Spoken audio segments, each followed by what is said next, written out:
verset 44.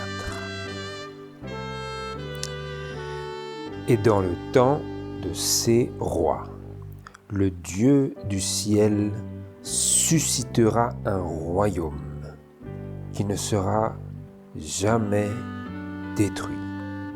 Et ce royaume ne passera point à un autre peuple, il brisera et anéantira tous ces royaumes-là, et lui-même subsistera éternellement. Bonjour à tous frères et sœurs, et que Dieu vous bénisse. Bon sabbat à vous tous. Nous sommes aujourd'hui sur la troisième partie de notre série intitulée « Apprends-nous à prier ». Apprends-nous à prier. Et celle-ci s'intitule, comme le veut les paroles de la prière que Jésus nous a confiée, « Que ton règne vienne ». Que ton règne vienne. Et donc, frères et sœurs, que demandons-nous et que déclarons-nous lorsque nous prions que ton règne vienne? Et plus encore, à quel règne appelons-nous et de quel type de règne s'agit-il? Voilà quelques-unes des questions que nous aimerions poser aujourd'hui, sur lesquelles nous aimerions méditer et pour lesquelles nous voudrions obtenir des réponses du Seigneur. Que ton règne vienne. Tout d'abord, le langage de Luc, chapitre 11, je crois, qu'on avait vu la dernière fois. À travers le langage, il est évident qu'il s'agit du règne de Dieu. En nous adressant à Dieu, nous sommes appelés à lui dire et à conformer notre vie d'une telle manière que nous puissions en toute honnêteté déclarer que ton règne vienne. C'est ton règne en nous adressant à Dieu. C'est le règne de Dieu. Non plus le règne des hommes qui était mentionné en passant dans notre lecture biblique au chapitre 2 de Daniel et au verset 44.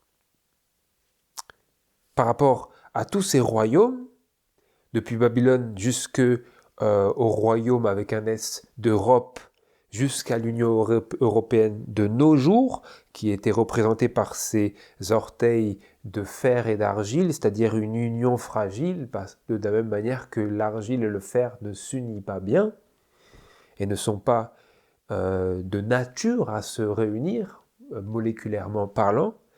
De même aussi, les derniers royaumes qui sont représentés par cette vision et que nous connaissons comme étant ceux constituant cette Union européenne ne seront pas bien unis. Et au temps de ces rois-là, ou de ces présidents, de ces royaumes, de cette démocratie, dans le temps de ces rois, le Dieu du ciel suscitera un royaume qui ne sera jamais détruit. Et ce royaume ne passera point à un autre peuple, il brisera et anéantira tous ces royaumes-là, et lui-même subsistera éternellement. Le royaume de Dieu, pour lequel nous prions, est un royaume qui subsistera éternellement, qui ne passera pas à un autre peuple, mais les royaumes de ce monde deviendront et seront remis entre les mains du Seigneur Jésus-Christ, comme c'est marqué dans Apocalypse. Et d'ailleurs, je me propulse un peu à l'avant, mais parce qu'il n'y a pas de suspense. Nous voulons étudier la parole de Dieu, mais sans suspense. La parole de Dieu, ce n'est pas un roman. Dès le début, je peux donner tous les éléments, ça sera quand même une étude fidèle et appropriée de la parole. D'ailleurs, que disait Jésus au sujet de ce règne ? dans Jean chapitre 18. Jean chapitre 18, versets 33 à 37, nous lisons le suivant, où il est écrit.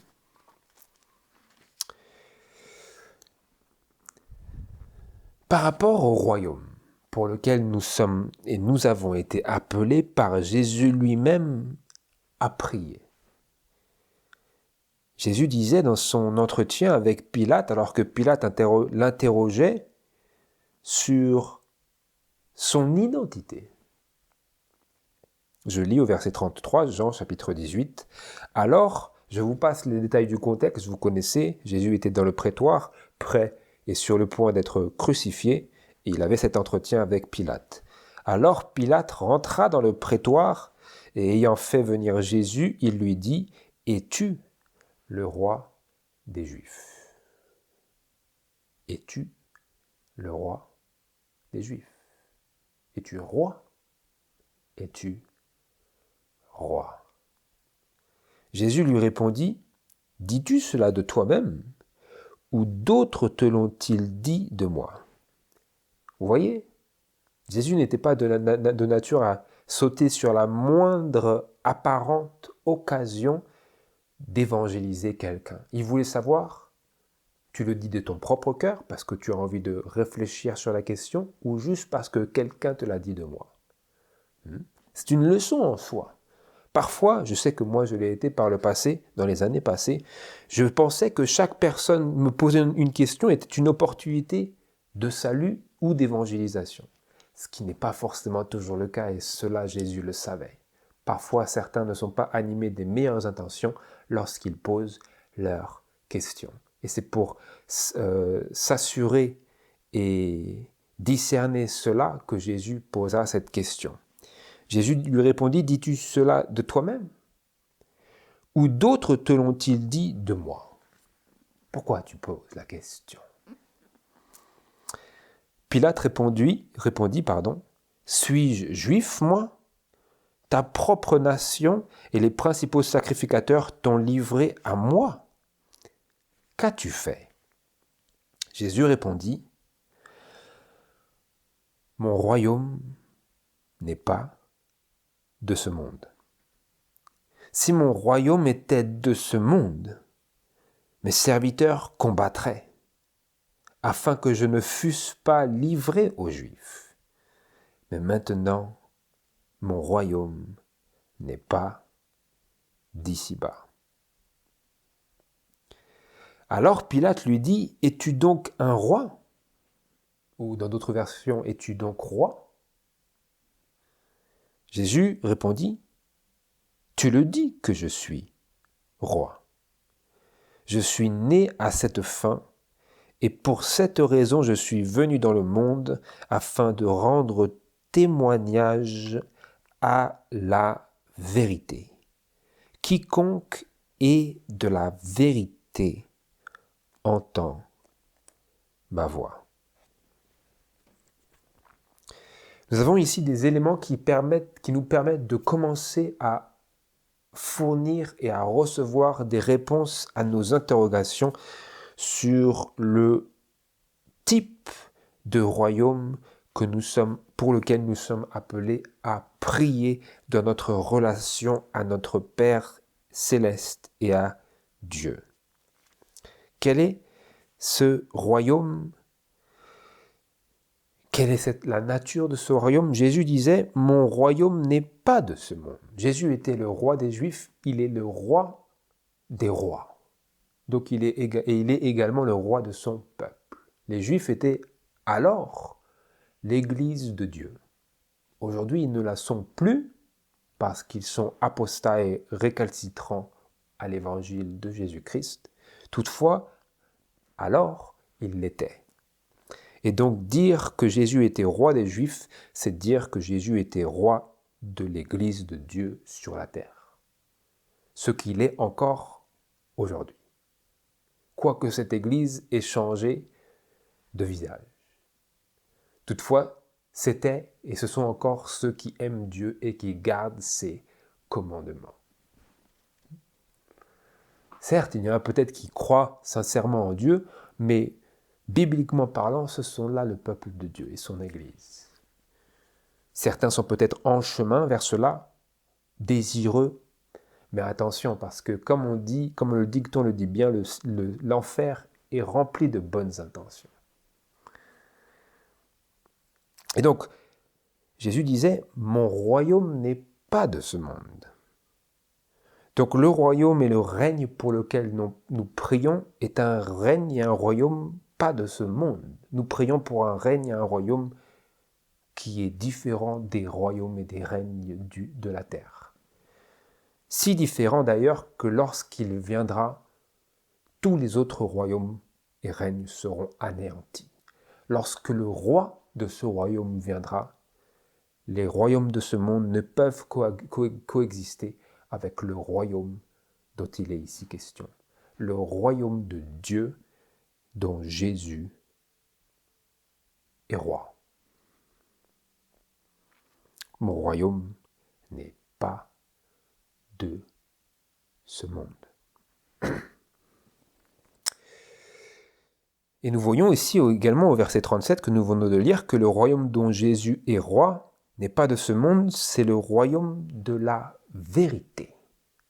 Or, le prince de ce monde, ou comme on pourrait dire le roi de ce monde, celui qui s'est accaparé l'autorité sur ce monde à travers la chute de nos premiers parents, à savoir Satan, à savoir l'ennemi, eh bien, le roi de ce monde, Jésus a dit, je crois que c'était dans Jean chapitre 8, aux pharisiens que c'est un menteur depuis le commencement. Du moins depuis le commencement de la grande controverse. Et très certainement depuis le commencement de ce monde, parce qu'il était déjà déchu avant que nos premiers parents fussent créés. Et donc le royaume de Dieu pour lequel nous prions et son règne, ce qui est plus ou moins synonyme, c'est le royaume et le règne de la vérité. Or, les royaumes de ce monde sont assujettis au roi du mensonge. Et ainsi, Jésus pouvait dire, mon royaume n'est pas de ce monde, ce n'est pas du tout les mêmes valeurs. Ce n'est pas du tout les mêmes valeurs, les mêmes principes. C'est pour cela que les royaumes du monde ne peuvent pas coexister avec le royaume de Dieu, parce que des principes diamétralement opposés sont ceux qui les gouvernent et qui représentent leur fondement et leur base morale. Mon royaume n'est pas de ce monde. Et pour poursuivre, quels autres attributs sont donnés à ce règne, ce royaume? Allez avec moi dans le psaume 97,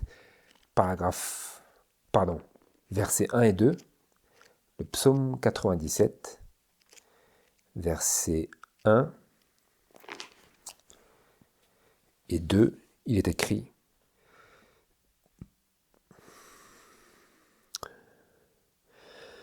L'Éternel règne, que la terre tressaille de joie, que les îles nombreuses se réjouissent.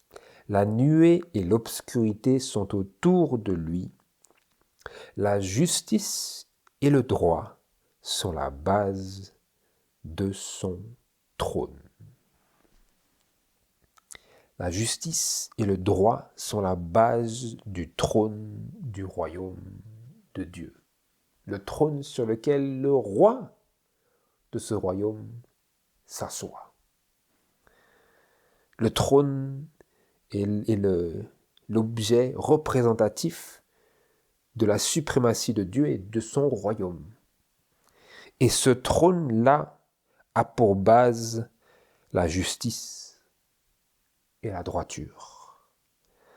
Le règne et le royaume pour lequel nous prions, c'est un royaume de justice et de droiture.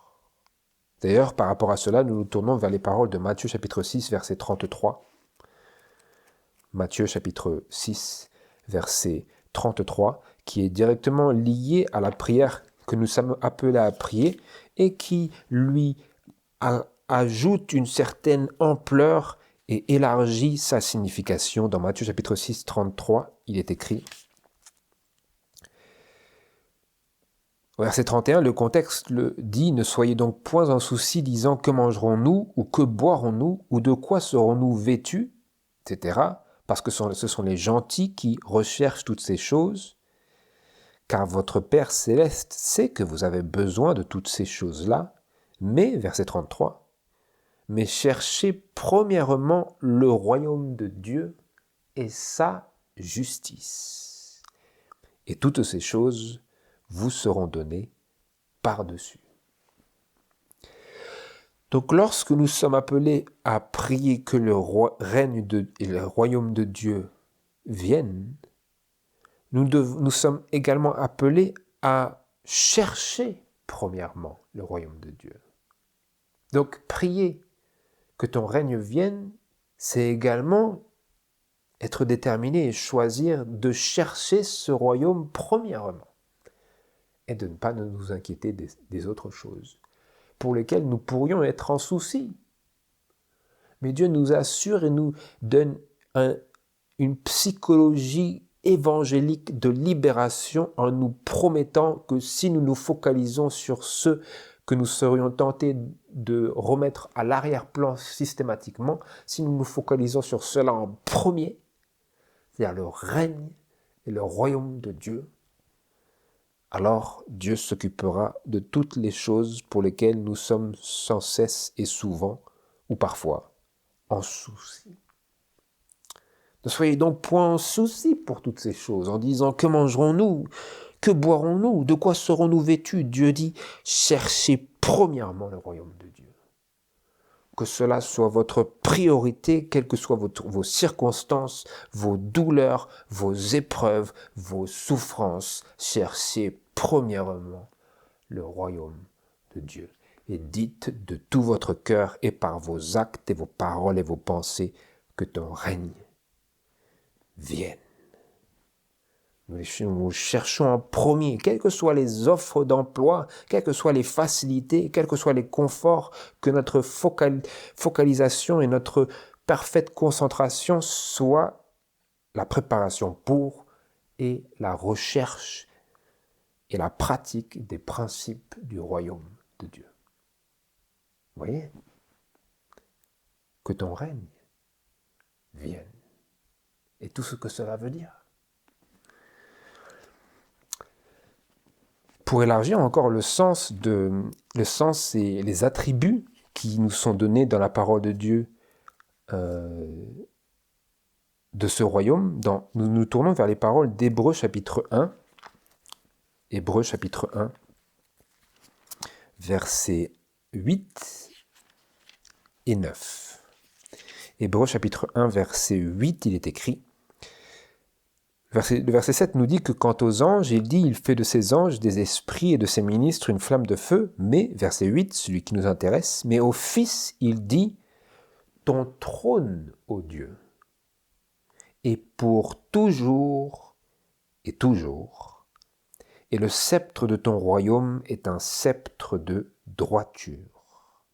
Tu as aimé la justice et tu as haï l'iniquité.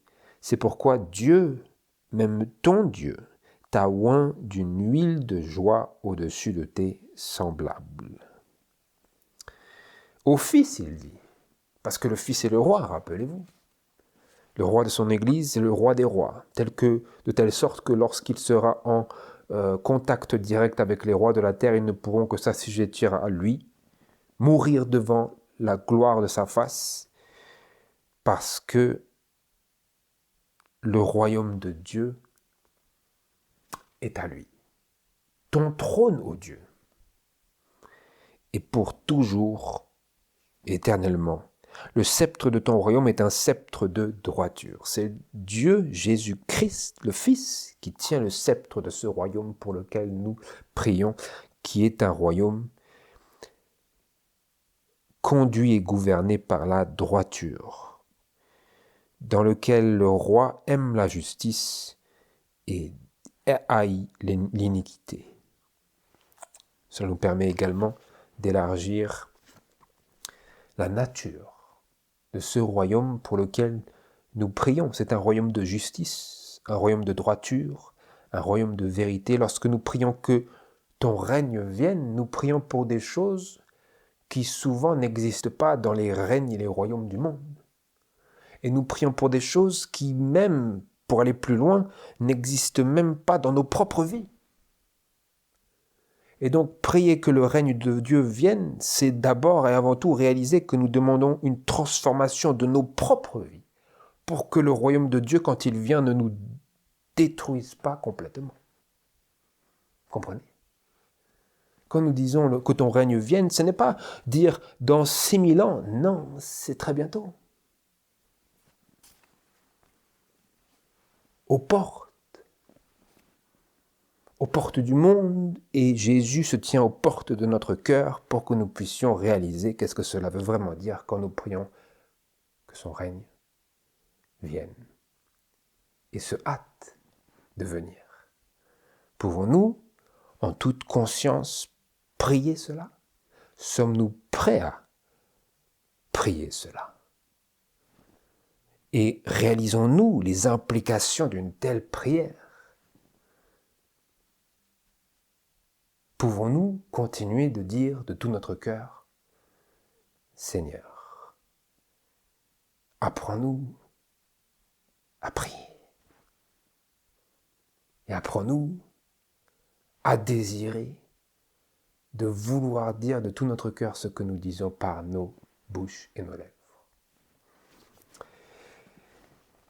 Quel est donc, frères et sœurs, quel est donc le sens de la requête que nous, ou quel devrait être le sens de la requête que nous adressons à Dieu ? Réalisons-nous les implications de nos propres paroles ? Et sommes-nous prêts à ordonner notre vie d'une telle manière qu'elle corresponde parfaitement à notre prière ? Où sont nos affections ?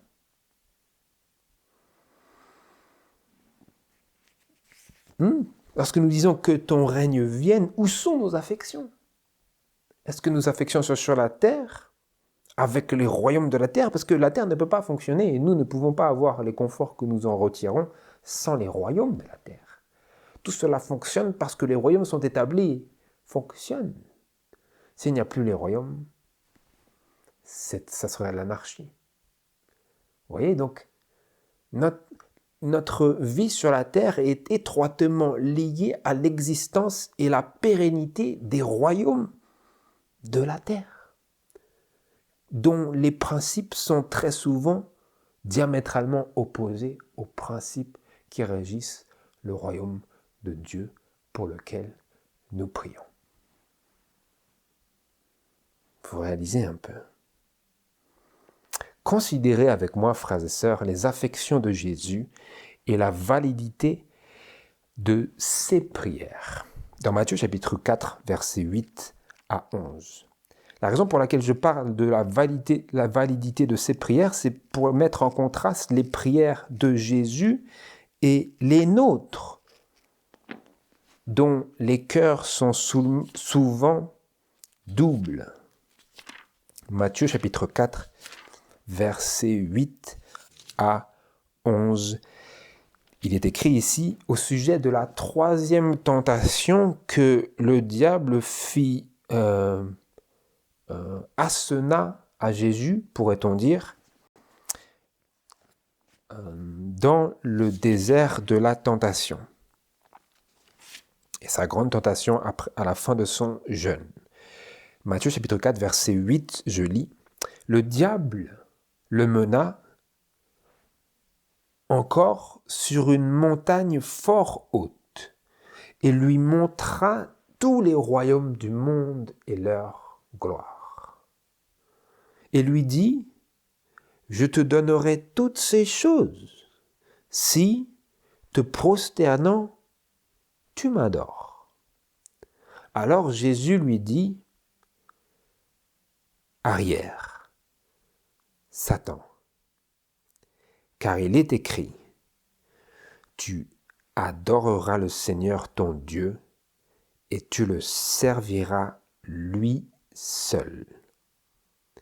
Alors le diable le laissa, et voici des anges vinrent et le servirent.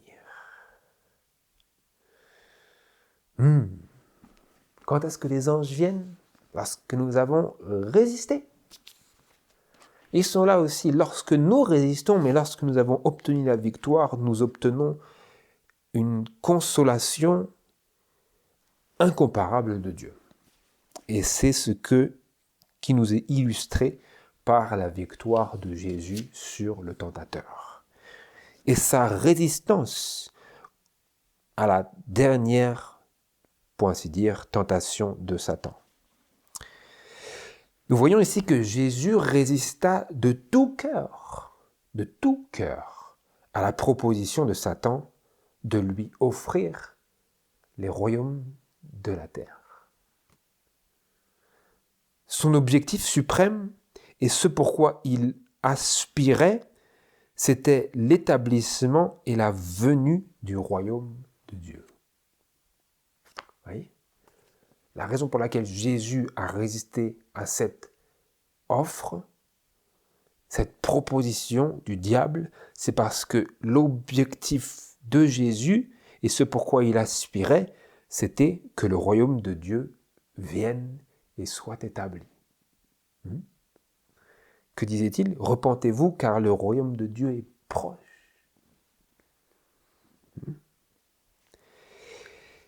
Et donc, les affections de Jésus étaient avec le royaume de Dieu, comme il nous instruit à le faire dans Matthieu chapitre 6, verset 33, que nous lisions avant, à savoir, cherchez premièrement le royaume de Dieu et sa justice, et toutes ces choses vous seront ajoutées. Et lorsque le diable lui dit, je vais te donner les royaumes du monde, comme ça tu n'auras plus à t'inquiéter de toutes ces choses, tu les auras. Jésus disait, non, c'est pas comme ça que ça fonctionne, c'est d'abord le royaume de Dieu et sa justice. Et toutes ces choses, c'est Dieu qui les ajoutera et pas toi. Vous voyez un peu comment Jésus, il a supplanté et il supplante et il inverse les rôles que le diable lui-même essaierait de nous présenter à l'esprit en disant « Si tu me sers et tu m'adores et tu fais ma volonté, tu seras libéré des angoisses. » Jésus dit « Non, je déteste cela. Arrière de moi, Satan. Je ferai la volonté du Père et je prierai et je vivrai la prière qui dit que ton règne vienne. » Jésus disait, je veux pas de ton règne, Satan. Pouvons-nous, nos affections sont d'une telle nature que nous pouvons également dire de tout notre cœur au diable, pour ainsi dire, je ne veux pas de ton règne, je veux le règne de Dieu. Pouvons-nous dire cela? Non pas que ce soit une invitation pour dialoguer avec le diable, mais pour que nous puissions réfléchir à la question de savoir si nos affections sont d'une telle manière sur Dieu pour que nous puissions dire au diable, lorsqu'il vient nous tenter, ça n'a pas de valeur, tout va détruire. Ça n'a pas de valeur, c'est du mensonge, ce que tu me dis, c'est du mensonge. Jésus disait, en substance, je vois plus loin que toi tu aimerais que je voie. Je vois le royaume de Dieu et je combats pour cela. Où sont nos affections? Pouvons-nous nous identifier aux affections indivisées de Jésus pour le royaume, la justice et la gloire de Dieu?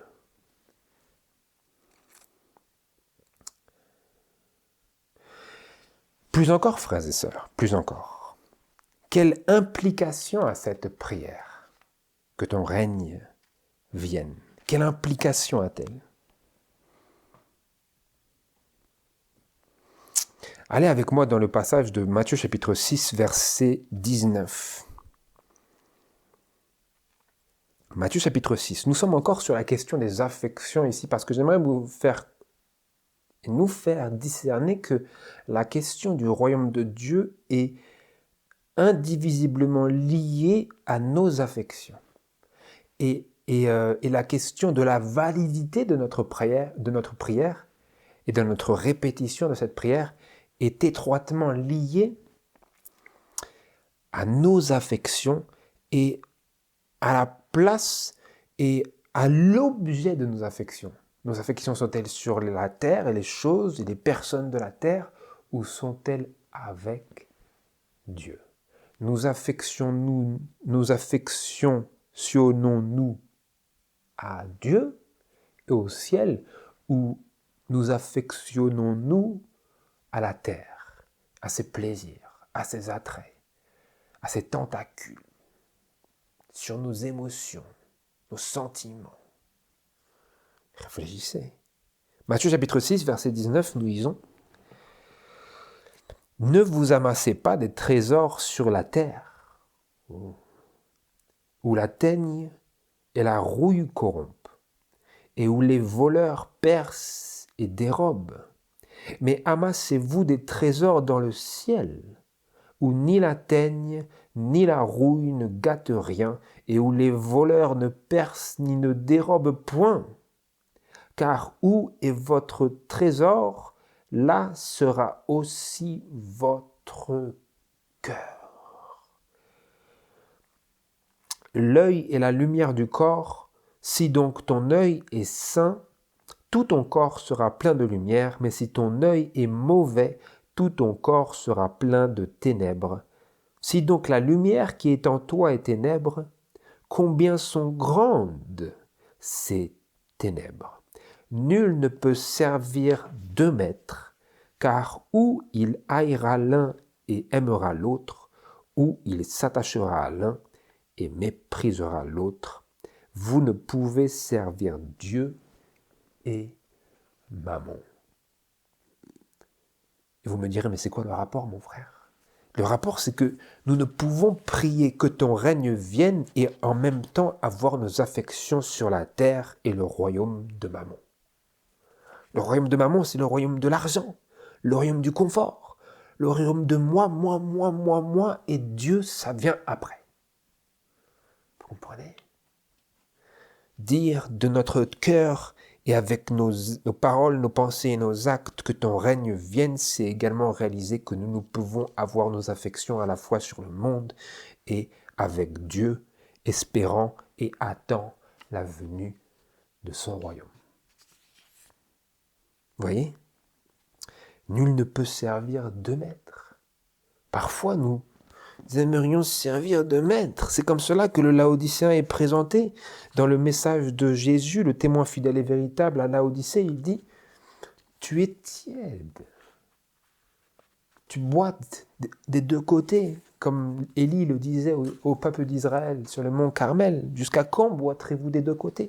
À Laodicée, le message est le même. Il dit « Tu es ni chaud, ni bouillant, ni froid. Tu es tiède. » Naturellement, nous sommes enclins à vouloir servir de maître, et donc la prière de Jésus vient et est destinée à nous faire, à recalibrer toute notre existence sur la terre en nous rappelant quelle est notre vocation et quelle devrait être notre vision et notre espérance en tant que chrétiens et disciples de Jésus-Christ. En tant qu'ambassadeurs, si nous sommes ambassadeurs de Christ, nous sommes ambassadeurs d'un royaume qui n'est pas de ce monde et dont le roi bientôt viendra pour calciner le monde par la gloire de sa présence. Nous sommes appelés et devrions être ambassadeurs de ce roi et de ce royaume-là. Que ton règne vienne. Comprenons-nous les implications de cette prière? Cette prière est une prière pour la dévastation et l'autodestruction finale des royaumes de ce monde afin qu'ils puissent être livrés entre les mains pour devenir constitués, de par leur destruction, le royaume de Jésus-Christ.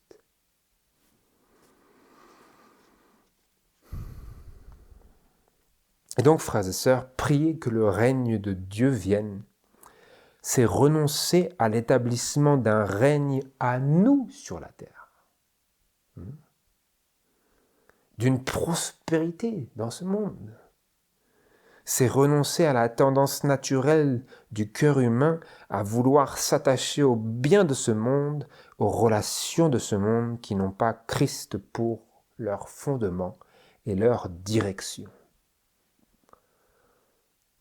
C'est la nature, la tendance naturelle de notre cœur charnel, c'est de nous attacher à ces choses, mais prier que le règne de Dieu vienne, c'est renoncer à cette tendance. C'est nous focaliser, mettre notre espérance dans la chose pour laquelle nous prions, c'est-à-dire le royaume de Dieu. Et plus encore, prier que le règne de Dieu vienne, c'est prier pour l'établissement de son royaume où il sera exclusivement le maître. Prier cela, c'est rejeter les royaumes que Satan a offerts à Jésus. Et ça ne veut pas dire que, oui, certes, Satan ne nous offre pas les royaumes de ce monde parce que nous n'en saurions que faire. Nous n'avons pas le calibre d'un roi des rois, ce que Jésus avait. C'est pour ça que la tentation du diable était si forte sur Jésus, c'est parce qu'il a la vocation d'être roi. Et Satan a toujours la fâcheuse tendance de nous tenter sur nos vocations en cherchant à nous détourner de ce pourquoi nous avons été conçus et destinés. Jésus est destiné à être roi des rois et seigneur des seigneurs. Et Satan lui disait, je t'offre les royaumes de ce monde. Jésus disait, mais moi je suis appelé à être roi des rois, mais pas comme cela.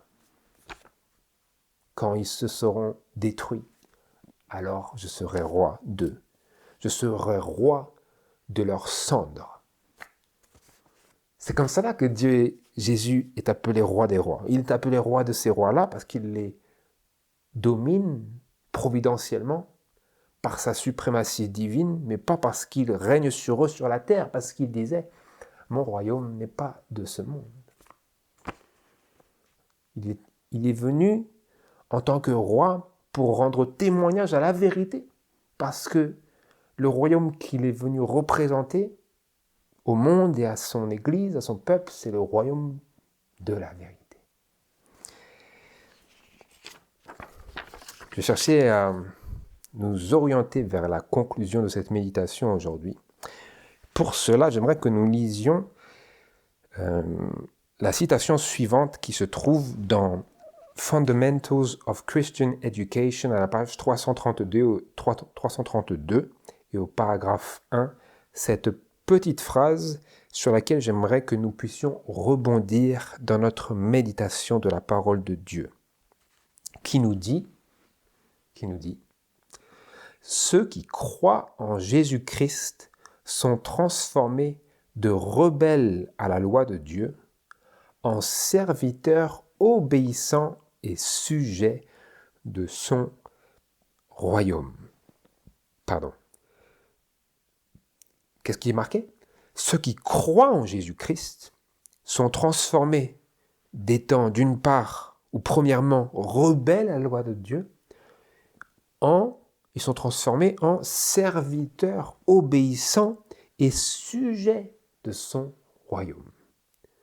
Donc lorsque nous prions que ton règne vienne, nous exprimons également notre désir et notre préparation à nous-mêmes devenir sur la terre des sujets fidèles de son royaume. Nous sommes transformés de rebelles à la loi de Dieu en serviteurs obéissants et sujets de son royaume. Vous voyez ? Donc on ne peut pas juste dire que ton règne vienne et moi je fais ma propre vie. Et puis quand il vient, tu m'acceptes dans ton royaume. Parce que j'ai prié, j'étais plus ou moins diligent, assidu, moyennement. Non. Prier cela, la prière nous est donnée pour que nous nous conformions à cette prière. Et une partie de cette conformité à cette prière, c'est d'accepter d'ores et déjà, ici-bas, d'être transformé par la grâce de Dieu en sujet fidèle et obéissant de ce royaume-là.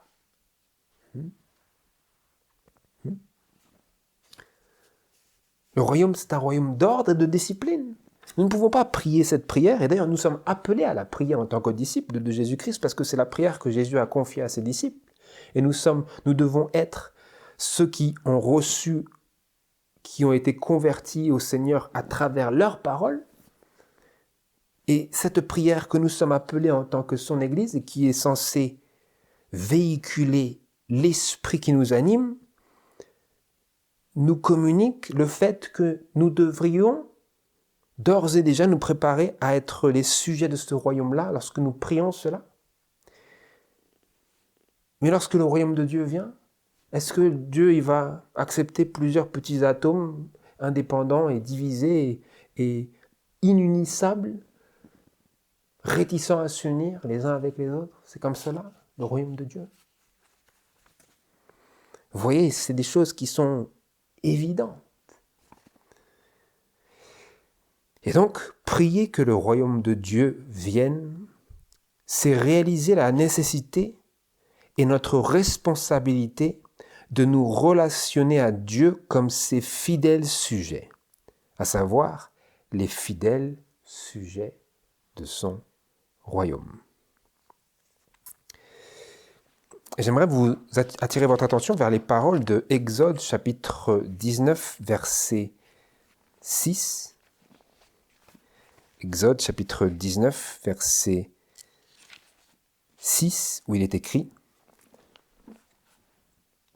par rapport à ce que nous sommes appelés à être d'ores et déjà lorsque nous nous conformons et nous réalisons la nécessité que nous nous conformions à ce royaume pour lequel nous prions.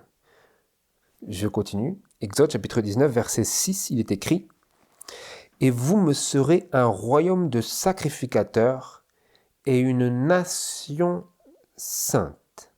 Voilà les paroles que tu diras aux enfants d'Israël. Et vous lisez aussi dans 1 Pierre chapitre 2, versets 9 à 10. 1 Pierre chapitre 2, versets 9 à 10, dans la continuité de ce passage d'Exode. Mais vous êtes une génération choisie, une sacrificature royale, une nation sainte, un peuple particulier, pour que vous démontriez les louanges ou manifestiez les vertus de celui qui vous a appelé des ténèbres à sa merveilleuse lumière, vous qui autrefois n'étiez point un peuple, mais qui êtes maintenant le peuple de Dieu, vous qui n'aviez point obtenu miséricorde, mais qui maintenant avez obtenu miséricorde. Bien-aimés, je vous exhorte comme des étrangers et des voyageurs à vous abstenir des convoitises charnelles qui font la guerre à l'âme. Donc, la raison pour laquelle j'ai lu ce passage, c'est pour vous montrer que nous sommes appelés par notre obéissance à la voix de Dieu à constituer un royaume de sacrificateurs. Nous l'avons lu ici. Vous êtes une sacrificature royale, un royaume de sacrificateurs, comme nous l'avons lu dans Exode. Destiné à rendre un culte et à faire des sacrifices à Dieu. Non seulement dans cette vie, mais à travers l'éternité. Vous comprenez, donc la prière que ton règne vienne, c'est réaliser également que nous avons une place et un rôle, une place, oui, à occuper, un rôle à jouer dans ce royaume pour lequel nous prions. Ce n'est pas juste pour que Dieu règne, c'est pour réaliser que nous sommes appelés également à constituer une partie intégrale et non négligeable de ce royaume. Mais nous ne pouvons faire partie de ce royaume-là que si nous, aujourd'hui, acceptons la responsabilité qui nous incombe de vivre d'une manière telle que nous puissions être vus par le ciel comme des fidèles sujets de ce royaume-là. Si vous allez dans 2 Corinthiens chapitre 5, versets 17 à 21, il est écrit, toujours dans la même ligne de pensée, 2 Corinthiens chapitre 5, verset 17, où je lis ceci. Si donc, quelqu'un est en Christ, il est une nouvelle créature. Les choses vieilles sont passées. Voici, toutes choses sont devenues nouvelles. Et toutes choses viennent de Dieu qui nous a réconciliés avec lui par Jésus-Christ et qui nous a confié le ministère de la réconciliation, à savoir que Dieu était en Christ, réconciliant le monde avec lui-même, en ne leur imputant point leurs offenses, et il nous a confié la parole de la réconciliation. Nous sommes donc maintenant ambassadeurs pour Christ, comme si Dieu vous exhortait par nous, nous vous prions au nom de Christ, soyez réconciliés avec Dieu. Car celui qui n'a point connu le péché, Dieu, l'a fait devenir péché pour nous, afin que nous soyons faits la justice de Dieu en lui. Qu'est-ce que cela vous dit? Cela vous dit que lorsque nous désirons que le règne de Dieu vienne, il nous faut réaliser que nous sommes nous-mêmes appelés à constituer un royaume de sacrificateurs et que nous sommes nous-mêmes appelés à participer à la venue de ce royaume pour hâter cette venue. Comment? Dans le fait que nous avons été réconciliés avec Dieu par Jésus-Christ et que lui nous a donné à son tour le ministère de la réconciliation. Prier que le royaume de Dieu vienne, c'est réaliser que nous avons une part à jouer dans ce royaume-là et que cette part est celle de manifester et d'exercer ce ministère de la réconciliation dans lequel nous devrions être enrôlés en tant qu'un royaume de sacrificateurs et une sacrificature royale. Vous voyez?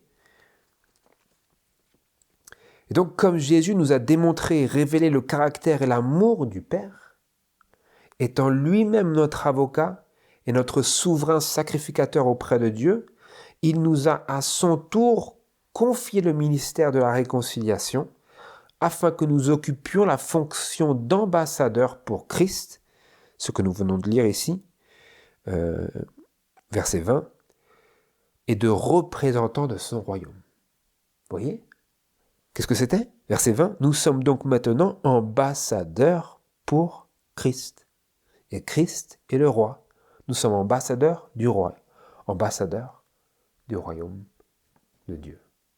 Lorsque nous prions que ton règne vienne, nous occupons une part essentielle pour la venue de ce royaume qui est celle d'ambassadeurs, à savoir de personnes qui exercent ce ministère de la réconciliation dans lequel nous devrions nous-mêmes occuper cette place d'assurance de notre pardon, de notre acceptation auprès de Dieu par le sang du Seigneur Jésus-Christ.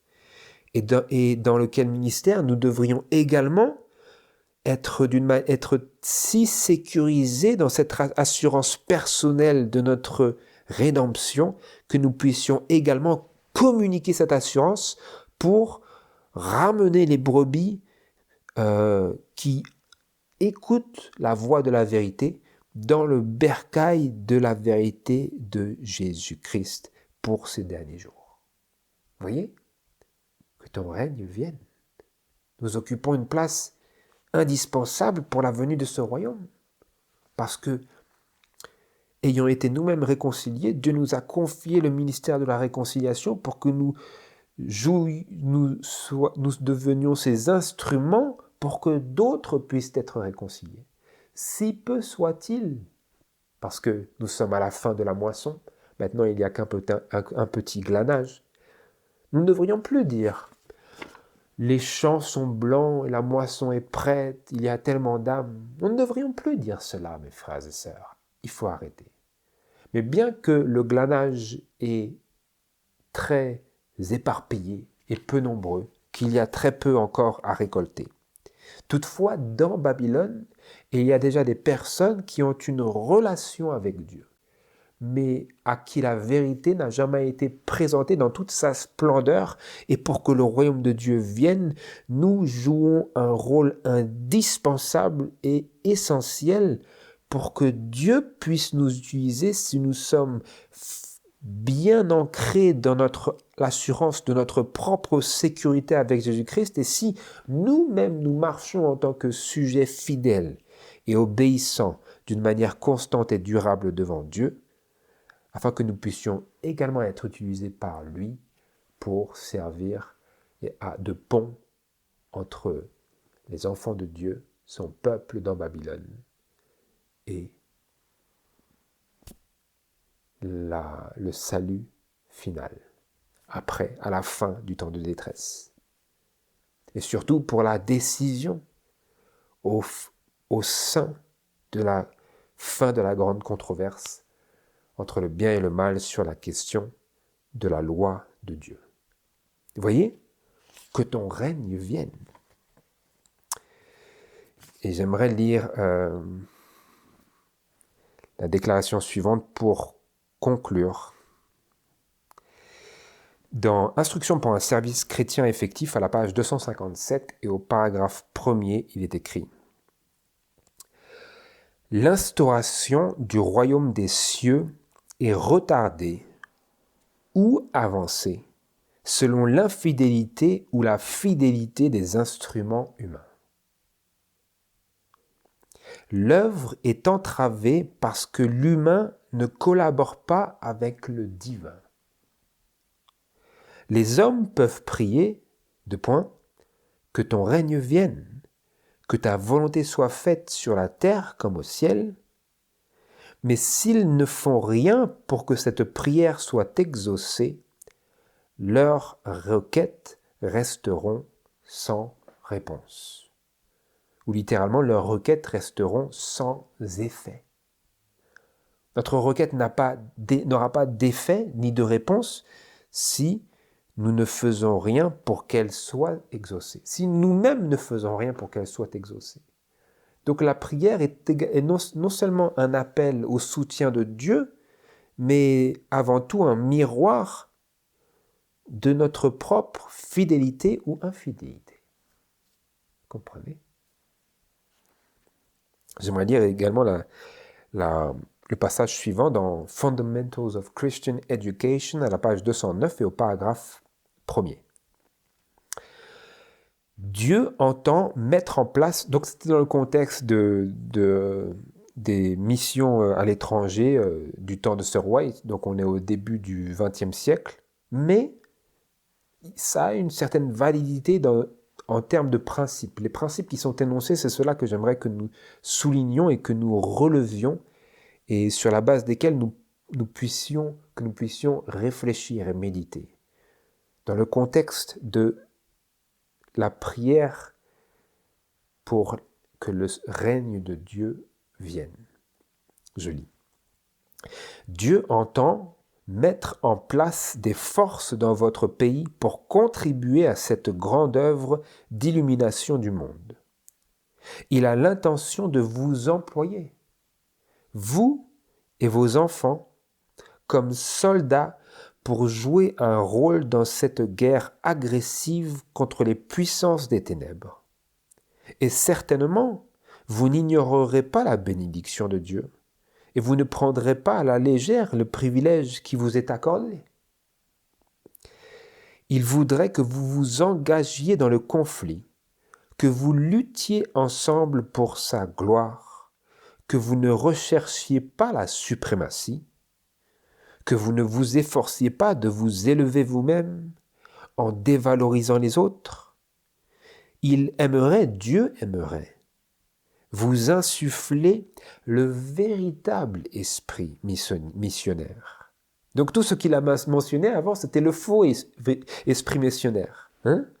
lorsque nous luttons pour notre propre gloire, lorsque nous recherchons la suprématie sur les autres, lorsque nous nous efforçons de nous élever nous-mêmes en dévalorisant les autres. Dieu aimerait nous insuffler le véritable esprit missionnaire. Toutes ces autres choses-là, c'est le missionnariat du diable. Dieu aimerait vous insuffler le véritable esprit missionnaire, la véritable signification de cette prière pour que le règne et le royaume de Dieu viennent.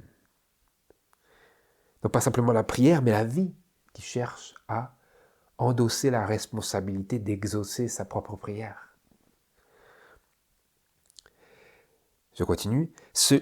Il aimerait vous insuffler le véritable esprit missionnaire, celui qui élève, qui purifie, qui ennoblit tout ce qu'il touche, rendant pur, bon et noble tous ceux qui se placent volontairement sous son influence.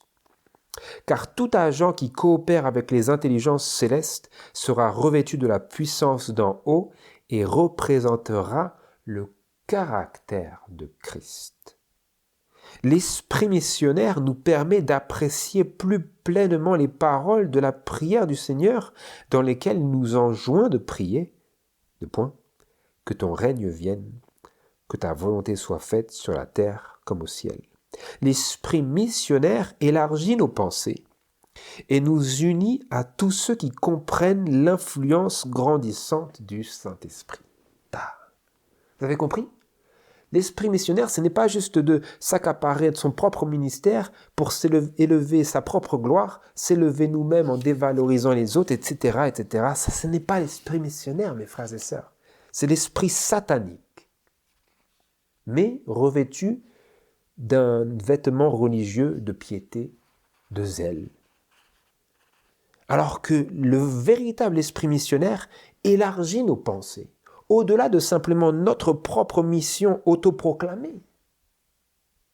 Le véritable esprit missionnaire de Christ élargit nos pensées et fait quoi ? Nous unit à tous ceux qui comprennent l'influence grandissante du Saint-Esprit. Le véritable esprit missionnaire jamais ne nourrira la possibilité de travailler tout seul en dépit et en séparation des autres qui comprennent l'influence grandissante du Saint-Esprit. C'est pas possible, mes frères et sœurs, de faire du missionnariat seul, sans le conseil, sans le soutien, sans les prières et sans la coopération des autres qui ont reçu ce même esprit.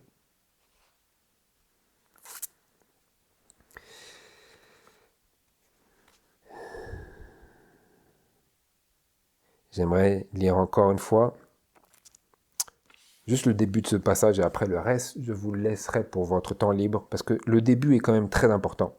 Il est écrit dans Puissance de la grâce à la page 348 et au paragraphe 2, le suivant.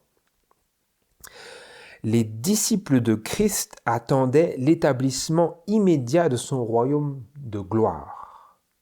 C'est cela qu'ils pensaient que Jésus allait instaurer et établir, le royaume de gloire. C'est pour cela que lorsqu'il marchait vers Jérusalem sur son âne, beaucoup disaient « Hosanna, Hosanna au fils de David ». Ils croyaient que c'était le début du royaume de gloire. Jésus il était content des acclamations, mais il savait également, comme c'est écrit dans l'esprit de prophétie, que beaucoup de ceux qui l'acclamaient alors, plus tard, demanderaient à ce qu'il soit crucifié. Les disciples de Christ attendaient l'établissement immédiat de son royaume de gloire. Mais par cette prière, celle que nous étudions, Jésus leur enseignait qu'il n'était pas sur le point d'être instauré, parce qu'il leur inculquait à dire et à prier que ton règne vienne. Il leur inculquait une prière qui allait caractériser leur prière pendant des siècles et des siècles. Et donc lorsqu'ils entendaient cette prière, ils se disaient « Ah ouais, c'est ça la prière ? Mais c'est pas maintenant le royaume ?» Vous voyez ? C'est ça. Sauf que pour nous, c'est à la porte. Pour eux, ce n'était pas sur le point d'arriver. Pour nous, c'est l'inverse de cela. Mais toutefois, ce devrait également être notre prière. Sauf que maintenant, il nous incombe de comprendre les implications personnelles et ce que cela implique pour nous de prier cette prière et de vivre en accord avec elle. Il devait prier, il avec ILS, devait prier pour sa venue comme pour un événement à venir. En même temps, cette prière était une assurance pour eux, quoique ce royaume ne devait pas être établi de leur vivant, le fait que Jésus les ait invités à prier pour qu'ils viennent prouve qu'il viendra sûrement à l'heure fixée par Dieu. Nous vivons aujourd'hui l'établissement du royaume de la grâce. Royaume de la grâce, c'est ce que nous vivons aujourd'hui. Tandis que jour après jour, des cœurs qui ont été remplis de péché et de rébellion s'abandonnent à la souveraineté de l'amour de Dieu. Mais le royaume de sa gloire ne sera pleinement établi qu'au retour de Jésus à cette terre. Ce n'est qu'à la venue personnelle de Jésus que ses disciples recevront le royaume, comme le prouvent ces paroles du Sauveur, Or, quand le Fils de l'homme viendra dans sa gloire avec tous les saints anges, alors il s'assiera sur le trône de sa gloire, et toutes les nations seront assemblées devant lui. Alors le roi dira à ceux qui seront à sa droite, Venez, vous qui êtes bénis de mon Père, possédez en héritage le royaume qui vous a été préparé dès la fondation du monde. Matthieu chapitre 25, versets 31 à 34. À la venue du Fils de l'homme, les morts ressusciteront incorruptibles et les vivants seront changés. C'est par ce grand changement qu'ils sont préparés à recevoir le royaume. L'homme, dans son état actuel, est mortel et corruptible. Mais le royaume de Dieu sera incorruptible et subsistera éternellement. Par conséquent, l'homme dans son état actuel ne peut entrer dans le royaume de Dieu. Voilà pourquoi, à sa venue, Jésus confère l'immortalité à ses élus et les met en possession d'un royaume dont ils n'ont été jusqu'alors qu'héritiers. Si vous êtes à Christ, toutes choses sont à vous, mais vous êtes dans la situation d'un enfant qui n'est pas encore entré en possession de son héritage. Dieu ne vous confie pas votre bien précieux de peur que Satan ne vous séduise par ses artifices, comme il a séduit nos premiers parents en Éden. Christ le garde pour vous hors de la teinte du destructeur. Voilà ce que cela veut dire de prier que le règne de Dieu vienne. Nous prions pour son royaume de gloire. Nous vivons aujourd'hui l'établissement du royaume de la grâce, tandis que jour après jour, les cœurs qui ont été remplis de péché et de rébellion s'abandonnent à la souveraineté de l'amour de Dieu. Nous vivons sous le royaume de la grâce et la souveraineté de l'amour de Dieu. C'est ainsi que nous nous soumettons aujourd'hui à Jésus comme à notre roi, mais nous prions pour l'établissement et l'instauration du royaume de gloire. Mais lorsque ce royaume de gloire viendra, il n'y aura plus de miséricorde. Et c'est pour cela que nous voulons, dans nos prières, nous voulons comprendre que nous bénéficions aujourd'hui des avantages du royaume de la grâce de Dieu. Et nous voulons nous les approprier d'une telle manière à pouvoir prier et à être prêts lorsque viendra le royaume de la gloire de Dieu. Ce même royaume qui brisera tous les royaumes de la terre et qui finalement subsistera éternellement. Voilà, frères et sœurs, voilà ce que cela veut dire pour nous de penser, de réfléchir et de prier que ton règne vienne. Puisse Dieu nous aider à prier sincèrement, véritablement, et à vivre d'une telle manière que nos prières ne resteront pas sans réponse. vivons d'une telle manière que Dieu puisse réellement exaucer en coopération avec nos efforts notre propre prière. C'est ma prière. Et je prie que ce soit également la vôtre. Au nom de Jésus. Amen.